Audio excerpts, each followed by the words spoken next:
Usa ka pagtuo, usa ka tingog, usa ka katawhan.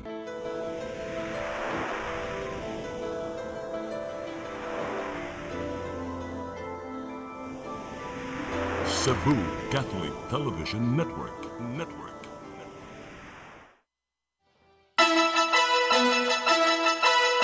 Uluhan sa mga balita sa Sayri 47. Kalidad sa NFA rice nga wa mahalin, gisusi, samtang Kapitolyo nasayangan. Tulo ka mga minor de edad gilumsan sa pulis sa dakbayan sa Lapu-Lapu. Gireklamong pulis na dakpan. Job order employee sa siyudad sa Sugbo. Gipusil, patay. 13 anyos nga batang babay. Gitabangan og kulata sa laing mga babay sa dakbayan sa Lapu-Lapu. Sugbo, Kabisayan ug Mindanao, Pilipinas ug katawhan kutos maabot sa tong Sibya sa tibuok kalibutan mayong hapon. Live kita karon sa CCTN Channel 47 ug kini ang tulumanon sa nag-unang kasayuran nga angay natong masayran. Ako si Dennis Tabar. Tulumanon sa patas ng mga balita ug opinyon. Ako si Danica Cabalies. Kini ang Sayri 47.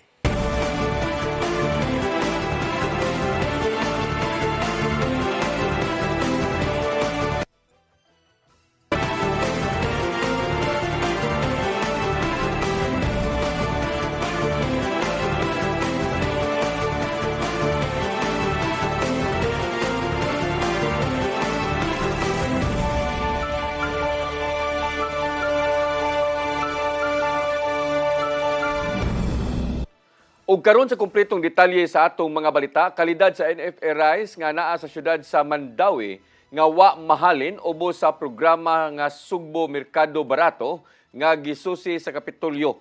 Samtang giklaro usab nga way naggasto ang pundo ang Mandawi nga gitagana sa bugas ngadto kanila. Ang kasayuran ihatod ni Mary Rose Sagarino. Nagkuha na og sample ang Mandawi City Agriculture Office sa wala mahalin nga NFA rice nga anaa sa warehouse sa syudad. Kapintuig na nga nagpundo ang dulaan 400 ka sako sa bugas. Human wala mahalin ang gibaligya nga NFA rice ubos sa Sugbo Merkado Barato sa Kapitolyo. Yeah, gahapon, nagsugod mi gahapon niya. We are in the process of kanang buhat sa report, tanan-tanan, niya karon nagpadto na sa taga-DE para mag-laboratory analysis. So, gipasusi ni Mayor Tadeo Junki Uano ang kalidad sa bugas kung pwede pa ba kining magamit. Samtang matod sa City Treasurer's Office nga walay nagasto nga pondo ang syudad sa gitagana nga NFA rice sa probinsya. Matod ni Julia Balesteros, ang Assistant City Treasurer, nga igo lang i-remit ang kwarta gikan sa nahalin nga bugas. Kadaghan na, uy, kada everyday ko na imahalin, i-remit sa ito na mo, i-deposit na mo ang halin. Depende sa mahalin na usay, kanang usay gani, murag naaman tingay ito'y 20 pesos. Sa dato sa City Treasurer's Office, nagkadaiyang kantidad ang ilang na-remit, naglakip sa 48,000 ug 36,000 pesos. Sa SMB program sa kagamhanan sa probinsya, nagtanyag og NFA rice sa barato nga presyo, nagkantidad og 20 pesos matag kilo. Moabot sa 1,079 ka sako sa NFA rice ang gitagana sa probinsya ngadto sa Mandawi niadtong Nobyembre tuig 2023 pagsugod sa programa. Apan moabot pa sa 397 ka sako ang wala gihapon mahalin hantud karon. Gitudlo nga rason sa City Social Welfare and Services ang nagkadaiyang guidelines. Una, ang limitado nga benepisaryo, katulang adunay SMB QR card, 2 ka kilo lang usab ang mapalit sa matag benepisaryo sa usa ka semana ug ang uban nagpuyo pa sa Bukirang Barangay. Mary Rose Sagarino, CCTN News. Kapitolyo nasayangan sa dulan 400 ka mga sinakong NFA rice nga nangadugta sa warehouse sa dakbayan sa Mandawi. Gitun-an sa mga kadagkuan ang lagda sa Sugbo Merkado nga Barato alang sa musunod pang mga lakang. Ang kasayuran hato ni Gian Navarro. Apil ang mga kadagkuan sa Kapitolyo sa mga nasayangan sa gidangatan sa 397 ka mga sako sa NFA rice nga nangadugta sulod sa budigahan sa syudad sa Mandawi. Ang mao mga bugas gigamit alang sa Sugbo Merkadong Barato nga unang gipatuman sa Kapitolyo niadtong tuig 2023. Gibutyag di Assistant Provincial Administrator Aldwin Emphasis nga di makadawat si Gobernador Pamela Baricuatro sa kahimtang sa mao mga bugas nga gi-allocate sa mga syudad. Subay kini sa food security sa kalungsuran nga mo'y gitinguha sa liderato ni Baricuatro. Sayang gid siya. Sayang gid siya. Under the program food security ni Governor, di gyud ni acceptable niya na manginani. Especially rice is life gyud sa mga Cebuano.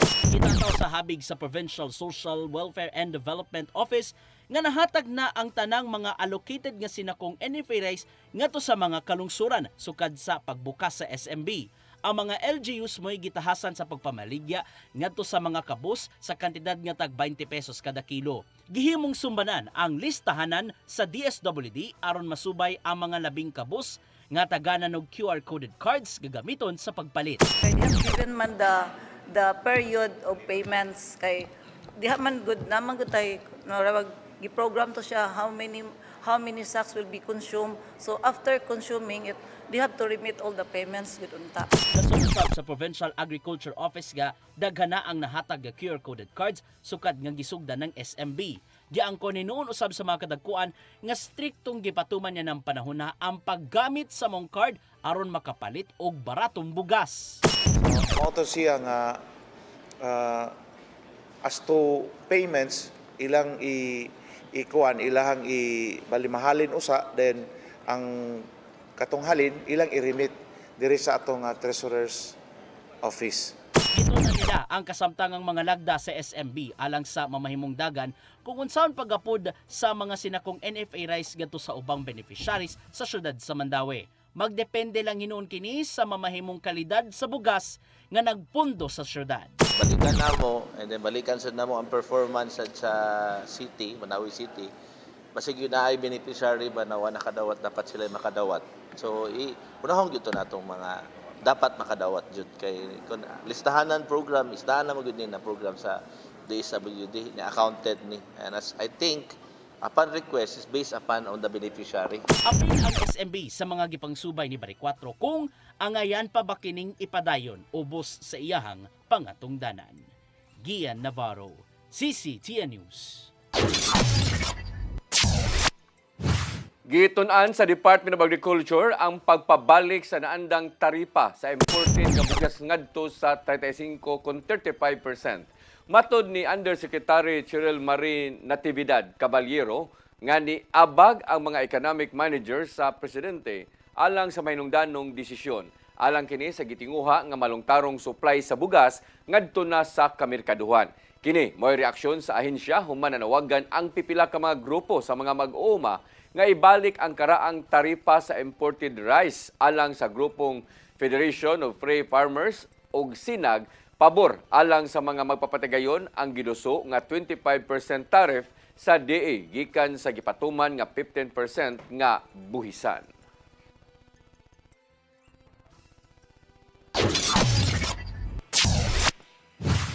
Gipangandaman ni Cebu City Mayor Nestor Archival ang turnover sa liderato sa Treasurer's Office sa higayong madawat nila ang mando gikan sa Ombudsman. Gitahasan ni Archival si Emma Villarete nga himuong OIC City Treasurer sa higayong pabakantihon na ang maong pwesto. Apan nagpabilin pa una ang kasamtangang treasurer nga si Marivey Reyes aron pag-andam sa mga itunol nga mga dokumento. Hinuon dili gyud matandog ang kinatibuk ang operasyon sa City Treasurer's Office tungod kay pirmado ng daan ang ubang mga dokumentong may labot na ang pagpasweldo ug uban pa. Gitangtang sa Ombudsman si Reyes humanahukmang sad-an sa pagkalambigit sa questionableng garbage collection deal sa syudad nga mikabat og 239 billion pesos. Kagamahanan sa dakbayan sa Sugbo, subsub na sa paghabwa o paghawan sa mga nagbabag sa kanal o kasapaan arong kalikayan ang pagbaha. Daan na kining gigahinan og 15 milyones pesos sa syudad human nga gipailawom sa state of calamity. Ang kasayuran hatod ni Gian Navarro. Subsub na ang Cebu City Government sa paghabwa sa mga nagbabag sa bisan unsang katubigan, kanalman o kasapaan aron dili na masubli ang halapad nga pagbaha sa miaging buwan. Mato di Mayor Nestor Archival nga taga nila pagtagad ang disilting kung pagkubkob sa mga nangapundong balas sa pipila ka mga sapa sunod simana. Gamito nila ang 15 million pesos ka pundo gikan sa calamity funds diin mangabang sila o mga dagkong kahimanan aron paghabwa sa mga agianan sa tubig. Nakita ni Archival nga kabahin ang disilting og declogging sa mga dinaliang solusyon sa halos walay kahumanang problema sa paglunop sa syudad. Sukad nga gipaubos sa state of calamity ang Cebu City, una nalang gihatagan og pagtagad ang mga dapit nga dunay stagnant water sa gawas.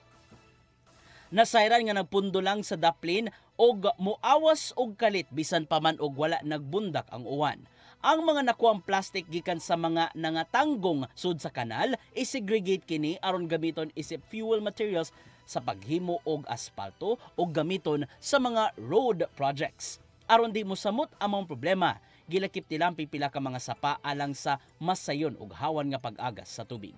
Samtang gitato ni Archival nga patas ang ipatumang dredging og disilting sa kasapaan og kanal ngadto sa kabarangayan ug walay sagol nga pamulitika. Gian Navarro, CCTN News. Susiyon sa Commission on Higher Education CONCHED ang desisyon sa mga kadagkuan sa Cebu Normal University bahin sa kalit nga pagpatuman sa full online learning. Mato di CHED Chairperson Shirley Agrupis nga walay nahitabong consultation sa mga tinun-an ug magtutudlo ang maong lakang sa CNU. Dugang pa nga wala gitugutan sa Board of Regents ang maong desisyon subay sa gihimong Smart Classroom Project. Gitahasan sa uluhang buhatan sa CHED ang ilang regional nga buhatan sa Central Visayas sa paghimo og investigasyon bahin sa gihimong lakang sa CNU. Ning baguhay lang gibalik ngadto sa 25% ang online classes sa CNU human nakaangkon og pagsaway gikan sa mga estudyante ug ubang ginikanan. Gikabot pa sa mga tigbalita ang kadagkuhan sa CNU bahin sa nahimong lakang sa CHED.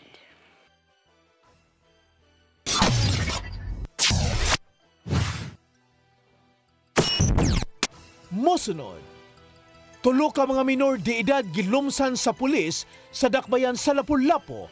Gireklamong pulis na dakpan. Kana og daghan pa mga balita sa pagbalik sa Sayri 47.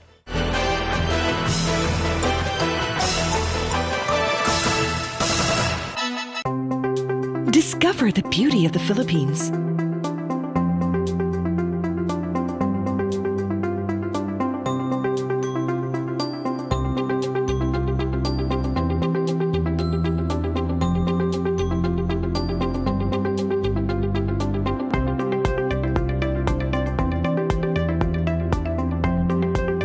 With Philippine Airlines, the country's flag carrier.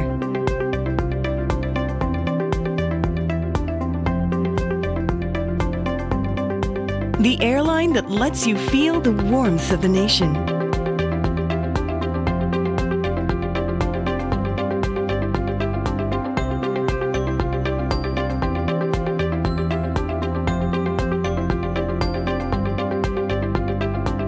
Mabuhay!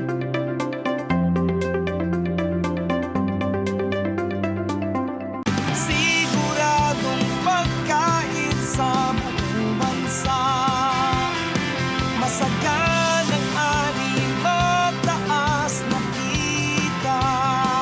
Maunlad na buhay ng mga magsasaka at mga mangingisda. Siguradong pagkain sa buong bansa.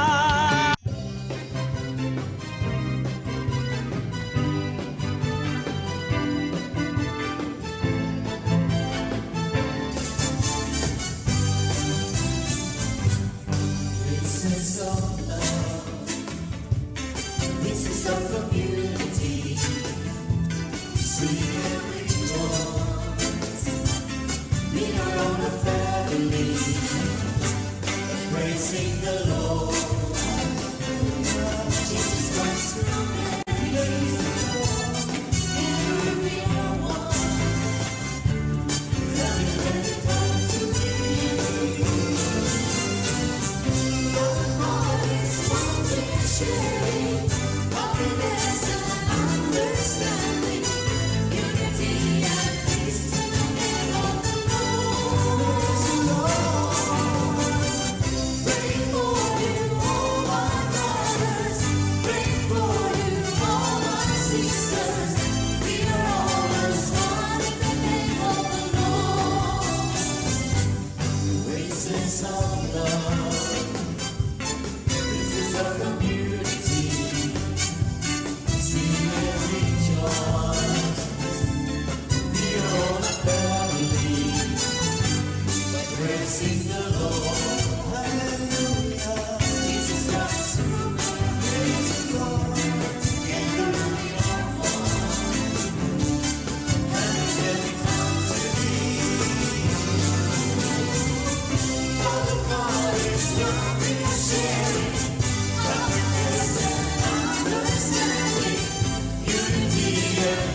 Balik sa ato mga balita, pulis gikan sa Lapu-Lapu City gisikop niadtong Domingo human gireklamo sa tulo ka mga minor de edad nga sila gilumsan samtang naligo sa dagat.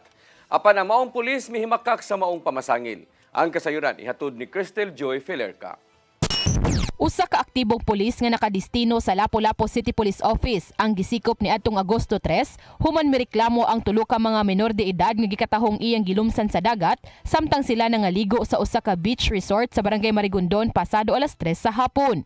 Usa ka concerned citizen ang nitawag sa Lapu-Lapu City Police Station 4 nga dunay nahitabong kagubot sa naasong lugar kung diin may usa ka PNP personnel ang nalambigit. Mong dali kini nilang girespondihan og ilang nakumpirmar. Ang mga reklamante pulos mga 16 anyos, usa ka babae ug duha ka mga lalaki. Matod sa mga biktima nga samtang sila nangaligo, kalit na lang nga ni duol ang maong pulis kanila aron sa pagbadlo nga dili mo adto sa lawom. Apan kalit na lang ang usa kanila gibira-bira ang kamot samtang ang duha gikupta ng ulo ug pugsanong gilumsan sa dagat. Sumapa nilang nakainom ang maong pulis ni anang higayuna.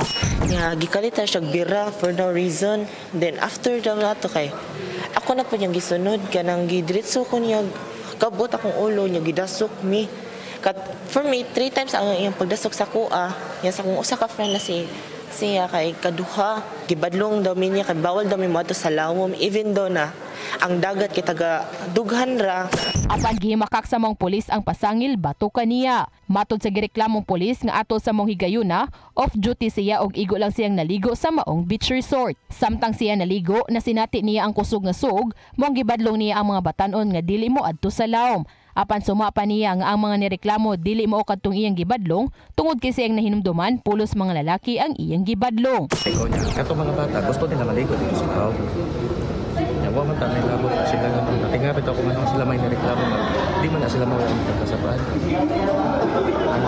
Kita mo gikasabaan ako ayaw ato daw kay kusag ang care sa mga lunok na diha.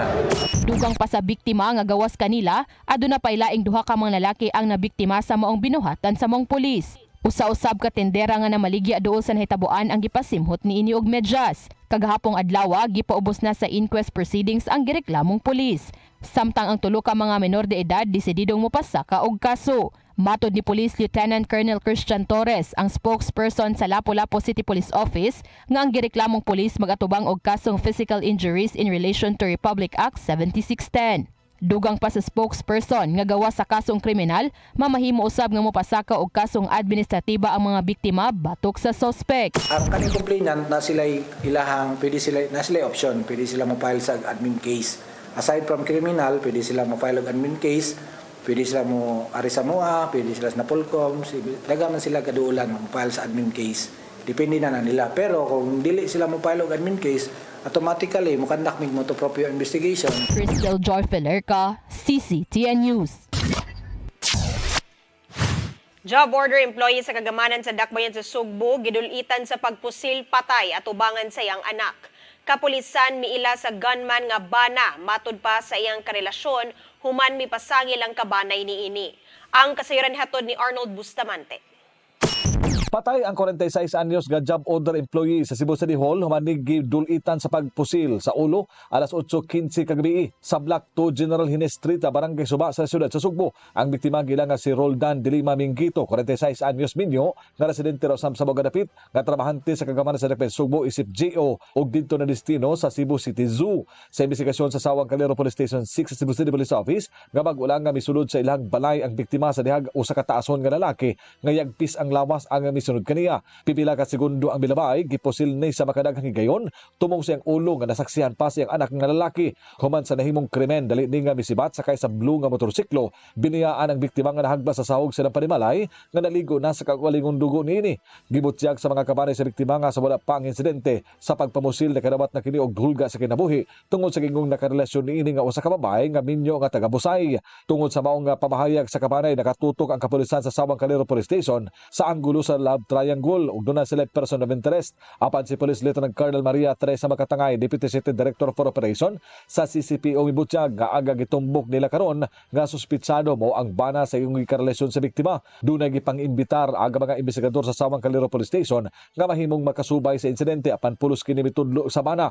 Ilang gilusad ang hot pursuit operation apan wala na kini silang balay sa Sitio Plaza sa Barangay Busay. Ang suspitsado lakip na ang babae nga gingong karelasyon niini. According sa witnesses and sa family is ang katong lalaki nga napusilan naa siya paramour nga mimiupod and katong bana sa iyahang sa relasyon is mo'y suspect na to no, sa kaniyang maupag pamatay. Nga yung mga witnesses na ta nga nakatumbo o nakaila sa shooter and as we speak, padayon ang pagpangita na to niya. Sigun sa nakuha nga kasayuran ni Makatangay nga dugay na matod pa ang relasyon sa biktima o sa asawa sa suspitsado. Gingo wala na makaantos ang bana sa padayon nga relasyon sa biktima o sa asawa ni ini nga mahinungdan nga nangunay na siya sa paghimo sa krimen. Ang pagbiya siyang balay uban siyang pamilya matod ni Makatangay, nagpakita nga mitagaw kini sa mga pulis nga nangita kaniya. Mihimo na sab sila sa pag-backtrack sa mga kuha sa CCTV camera sa dapit alang sa pagpalig-on pa sa ilang ebidensya. Arnold Bustamante, CCTN News. Tabo sa Kapitolyo 2025 gilugwayan hangtod karong Domingo tungod sa kadaghan sa mga namalit.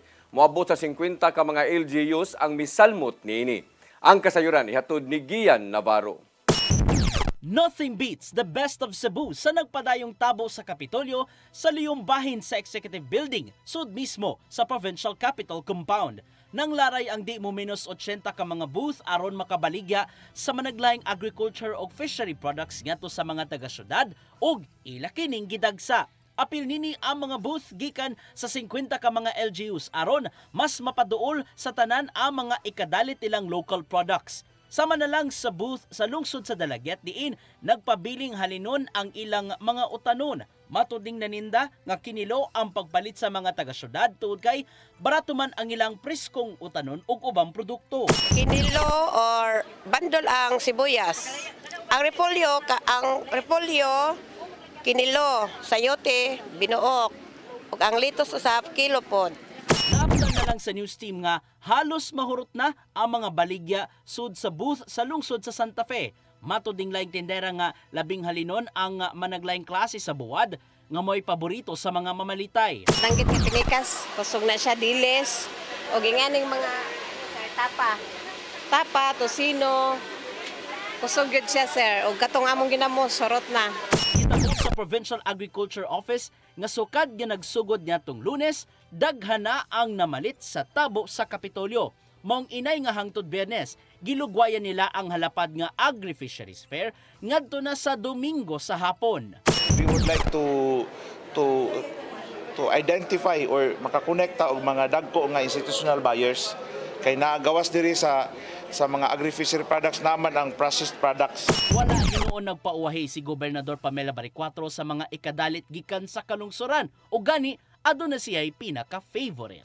And I heard sa Argao, katong hablo na akong gipromote, ang ila kunong sales ning saka kuno. So that is a good sign. Ian Navarro, CCTN News. Mandawi City Health Office nagplano nga ibalhin sa bagong lokasyon ng Animal Bite Center. Samtang aduna na usab bagong pansayan ng Health Office human opisyal nga gi-turn over sa syudad. Ang kasiran hatod ni Mary Rose Sagarino. Nagtapok ang mga Mandawihanon at tubangan sa Animal Bite Center sa City Health Office aron magpa-inject og anti-rabies human mapaakan o makambras sa iro ug iring. Halos matag adlaw giingong moabot sa gatusan ang matala nga magpatusok sa anti-rabies. Tungod niini, giplano sa City Health Office nga mabalhin sa ikaduhang andana sa pampublikong merkado ang Animal Bite Center. Daghan gyapon kay pasyente hangtod na natibok hapon kanapay mga bot ng mga pasyente. So we are looking forward also to that nga mas manindot na atong Animal Bite Treatment Center. So mas hamugaway, mas dako, mas mapahimutang na ang pasyente, mas bugnaw na sa dan lugar. Gisugda na ang pag-renovate sa gitino nga lawak ngadto sa merkado. Daghan kay tao diri, usa sa daghang tao diri is para sa Animal Bite Center. Kunya pagbag-o sa Publicos Mayor mo ginagihangyo ni Doktora Debra nga nailaing lugar. Samtang formal nga gitugyan sa kagamhanan ang bagong pansayan ngadto sa City Health Office, guba ang CR nga gigamit kaniadto sa mga kliyente sa buhatan. Tuani ang challenge is to keep it as clean as much as possible kay we know a lot of diseases also can be contracted diri sa ato ang restrooms. So kini magpasalamat mi Attorney Sally kay Mayor sa Isugdan ang construction ni adtong Pebrero sa Department of General Services ug nahuman karon lang buwan na human gipadali sa mayor. Mary Rose Sagarino, CCTN News. Paluhan sa mga dagkong opisyal sa simbahan ang installation ceremony ni Bishop Alberto Oy isip bag-ong Arsobispo sa Sugbo karong September 30. Gibutyag ni Oy nga ang papal nunsyo sa nasod nga si Archbishop Charles Brown mao ang mangulo sa Santos nga misa ug ang mismong seremonyas. Samtang muhatag usab og wali si Cardinal Luis Antonio Tagle atubangan sa mga bisita sud mismo sa Cebu Metropolitan Cathedral. Suma pa ni Oy nga hapit nang mahuman ang mga pagpangandam sa Archdiocese of Cebu alang sa maong dako nga kasaulugan. Gipasalamatan niya ang mga parokyano sa Tagbilaran City, Bohol human sa dulan siyam ka tuig nga pagdumala isip obispo. Nasayran nga nag-abot sila ni Oy ug outgoing Archbishop Jose Palma alang sa usa ka photoshoot isip pagpangandam sa bag-ong liderato sa simbahan.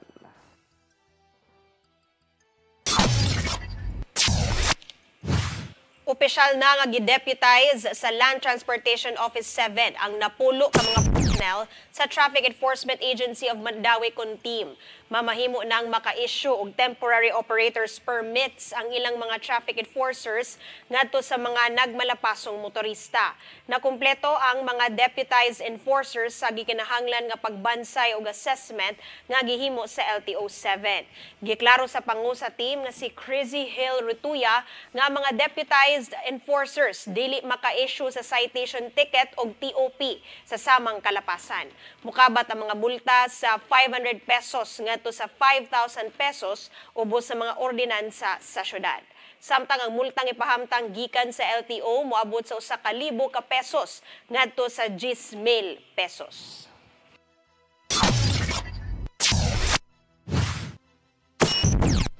Mosunod, 13 anyos nga batang babay gitabangan og kulata sa laing mga babay sa dakbayan sa Lapu-Lapu. Kana og daghan pa mga balita sa pagbalik sa Sayri 47.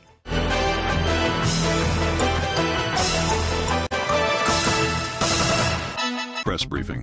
Midweek reset. Real talk. From headlines to hot takes. This is Press Briefing, the show that has it all. Midweek, we cut through the noise and bring you the stories that actually matter. News, views, insider scoops, straight from the source. Right from the horse's mouth. Politics, public issues, community concerns, and controversy. We break it down. No filter, no filler. Press Briefing.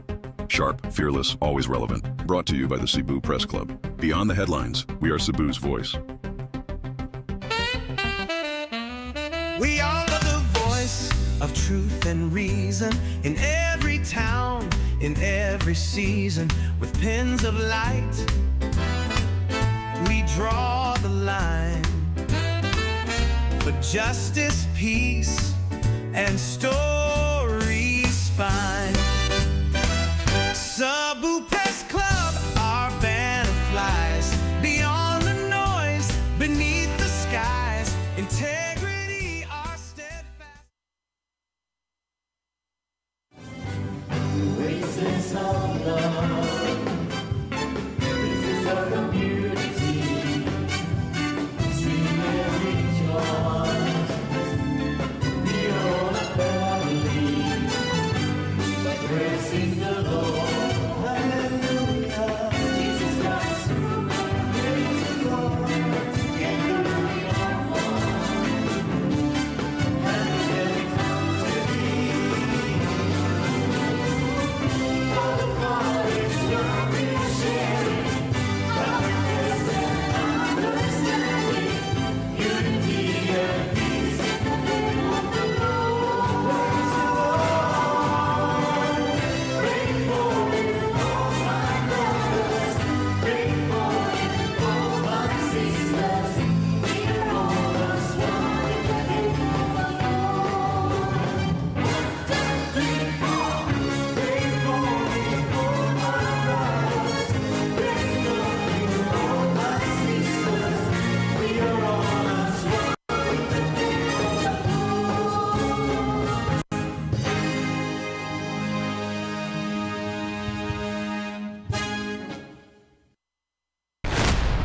Your song. Your music. Your listening pleasure.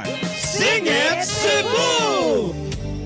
And if I don't need you, this, my darling, I've been told. Jody was the girl who lived next door. Saving all my kisses just for you. Yes! You got me jumping like a crazy clown. And I don't feature what you put in town. Since I kiss me like the lips of wine, the things that bothers me is looking like a fine. Hey, hey, set me free. Stupid Cupid, stop picking on me. PRO7 Action Files. Mga panghitabong naglambikit sa katawan. Ihatagan ng aksyon o kasulbaran sa kapulisan.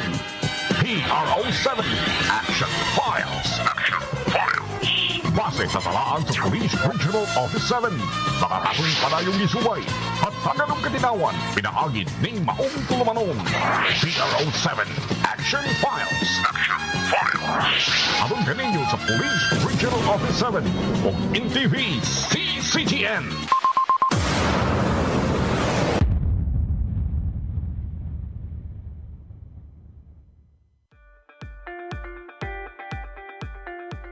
Congratulations! Nunito Tatay Dodong A. Lanchua, awarded as Cable TV Maverick Father of Cable TV in the Philippines, given by Philippine Cable and Telecommunications Association Incorporated, PCTA, from Phil Products Group of Companies.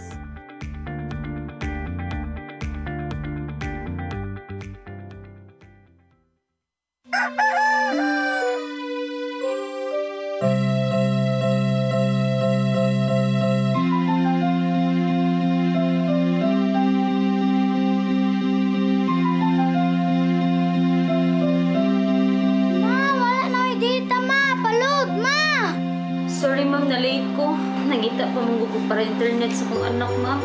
Ay, wala na yung problema. Pag-Sinisibu! Sinisibu, Sinisibu. For your internet connection And for the signal of your cable TV. so fast and straight, that transmission to your home. Sinisibu, Sinisibu, Sinisibu. Offers you to have fiber optics. For your viewing experience, perfect and clear so far. So great and affordable for you to enjoy. Sinisibu. Sinisibu Television Network Incorporated offers fiber to the home broadband internet bundled with fiber to the home cable TV connection. Sinisibu Television Network Incorporated with its operation in Metro Cebu and the whole province of Cebu soon. And affordable for you to enjoy. Sinisibu.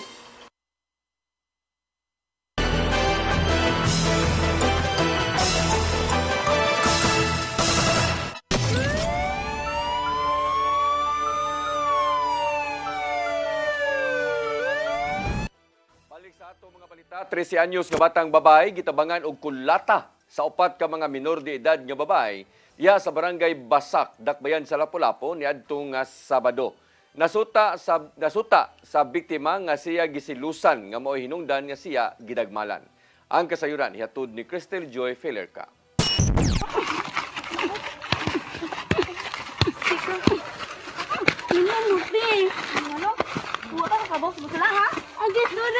Kini ang video nga gi-upload ni Basak Barangay Kapitan Jasmine Daday Chancing social media page kung diin makita ang pagpanagmal sa grupo sa mga babay ngadto sa usa ka 13 anyos nga babay ni adtong Agosto 2 pasado alas 4 sa hapon sa Whitegate City, Lasang-Lasang, Barangay Basak, Dakbayan sa Lapu-Lapu.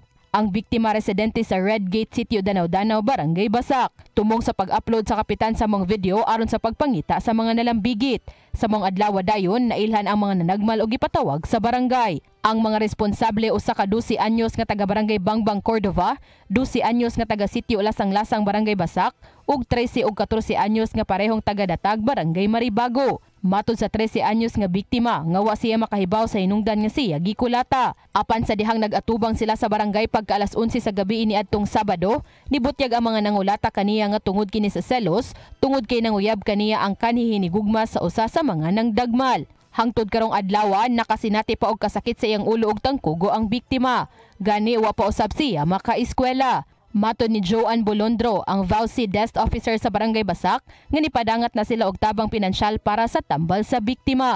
Ang katong biktima actually nagmo pa siya sa iyang kay sakit daw ko no. Then gipa-check up ni Kap Daday sa doktor sa Karahay kahuman ingon sa doktor medyo nabunog ra jud kuno siya.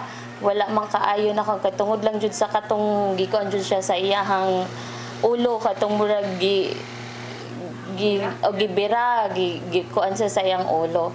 Sa pagkakaron, ang tulo sa upat ka mga responsable pa lang ang nakuha sa barangay, samtang padayon pa nilang gipangita ang 14 anyos nga mo'y makita sa video nga unang nangdagmal. Matod sa biktima nga gusto siyang mapasakaan og kaso ang mga nanagmal kaniya tungod sa kahadlok nga siya balikan. Gani ang pamilya sa usa sa mga nangdagmal gusto untang makig-areglo. Sila hindi man jud ko masugod. Basin dayo sa nila. Kaprison tanya bawal do kay daw ning upadoy nabot 18. Samtang nibutyag si Bolondro nga ilan ang gi-turn over ngadto sa home care facility sa City Social Welfare and Development Office ang tulo ka mga minor de edad. Crystal Joy Felerka, CCTN News. Nadakpan sa kapulisan ang usa ka kontraktor nga lalaki nga nag-sideline sa pagpamaligya o ilegal nga drugas uban sa iyang mga sinaligan sa Purok 2 Barangay Talisay, Kabilao Island, lungsod sa Luon. Nasakmit gikan nila ni Mark Luis Maratas, 45 anyos, ug kaubanan ang 4 ka bulto ug 2 ka medium size nga putos sa gituang shabu nga motimbang og 210 gramos ug mukantidad og 1.4 million pesos. Kalapasan sa Section 5 ug 11, Article 2, Republic Act 9165 ang ipasaka nga kaso sa Luon Police Station batok sa maong mga dinakpan. Samtang sa laing balita, drug din nga nahimutang sa Barangay Poblasyon, siyudad sa Lapu-Lapu, girunda sa PDEA 7. 4 ang nadakpan, lakip na ang ilang target nga mo'y tag-iya sa balay nga suyupanan. Niadtong mopalit og shabu sa iyang higala nga drug pusher. Ang kasayuran ihatod ni Arnold Bustamante.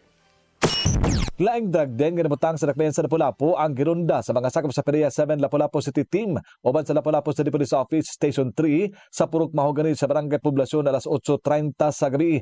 Gamit sangpot sa pagkasikop sa 4 ka mga tao. Si PDEA 7 Regional Director Joel Plaza niila silang target sa operation nga si alias Marilu, 41 anyos, tag-iya sa Panimalay nga gihimong drug den, ug alias Robert, 25 anyos, drug personality nga taga Barangay Mantuyong sudad sa Mandawi.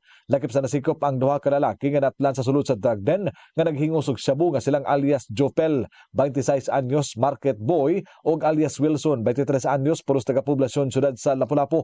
Nasakmit sa PDEA 7 operatives ang 15 ka pakete sa gituang shabu nga motimbang sa 10 gramos nga dunay kantidad nga 68,000 pesos. Lakip sa nasakmit ang buy-bus money, kas nga gituang halin sa legal nga drugas ug nakalain-laing drug paraphernalia. Ang mga nakuhang ebidensya gireso kini sa PDEA Regional Office Laboratory alang sa himuon nga chemical analysis. Mato ni Lia Alcantara, ang information officer sa PDEA 7, nga 2 ka semana nila nga gipaubos sa case build-up ang mao nga drug den human nila madawat ang impormasyon gikan sa kasaligang tinubdan. Gigo makabaligya si Marilu ug Robert og 50 gramos nga shabu matag semana sa ilahang drug den. May pasabot ang PDEA 7 nga atubangon nga kaso sa magpadagan og drug den. Ang silot nini maximum penalty nga nagpasabot nga tibuok kinabuhi kini nga mabilanggo og multa nga 500,000 nga tuna sa 10 million pesos. Samtang katong nasakpan nga naghingos og shabu sa sulod sa drug den, magatubang kini ga silot nga 12 ka tuig nga pagkapriso ug usa ka adlaw nga tuna sa 20 ka tuig ug multa nga 100,000 pesos nga tuna sa 500,000 pesos.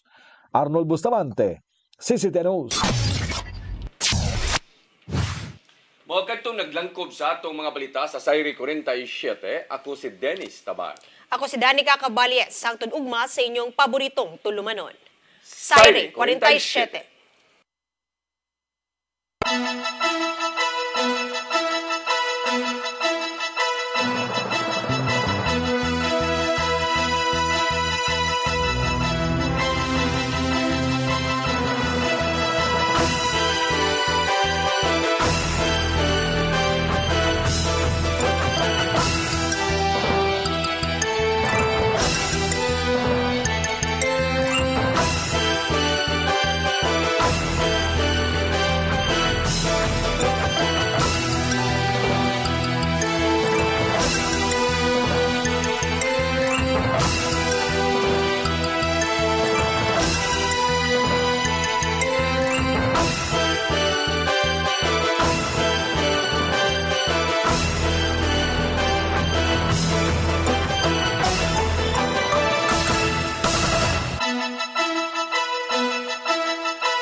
Races of the